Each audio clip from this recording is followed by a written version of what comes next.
Chez nous, il y a du monde à la caisse. Vu les faibles taux hypothécaires, vous êtes nombreux à renégocier votre emprunt. La bonne affaire est parfois au rendez-vous, mais renégocier engendre aussi des frais. Le mot d'ordre est soyez vigilants. Il faut en effet s'assurer que les gains sont supérieurs à ses coûts de refinancement. Reportage Martin Biltereis. La tendance s'est accélérée ces derniers jours.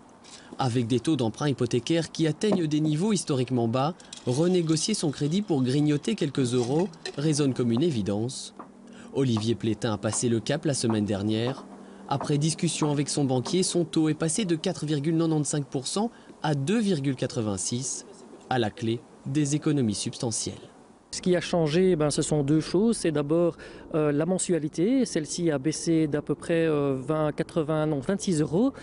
Et surtout la durée. Nous avons pu renégocier aussi la durée du prêt. Donc on va payer moins longtemps, on va payer moins de mensualité aussi. Au total, 40 000 euros en moins sur son crédit. Des offres alléchantes qui poussent de nombreux emprunteurs dans les bras de leurs banquiers.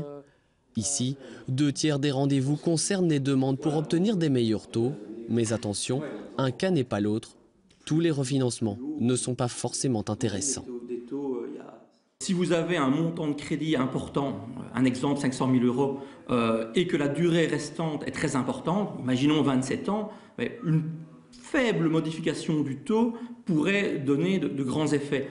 A contrario, à nouveau, si la durée est très très faible, on pourrait même avoir une différence de 2-3% qui ne suffirait pas à manger justement tous ces frais de changement de banque.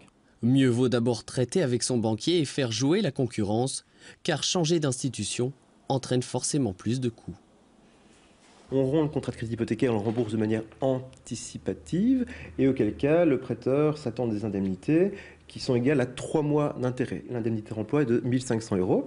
Les frais de mainlevée, les frais d'hypothèque, dans mon exemple, s'élèvent à plus ou moins 3 000 euros. Ensuite, il y a des frais de dossier qui peuvent être de l'ordre de 200 à 600 euros, et ça, c'est le prêteur qui les fixe.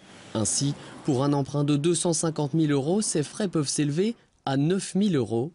Alors, rediscuter son prêt, bonne affaire ou non, attention aux fausses économies.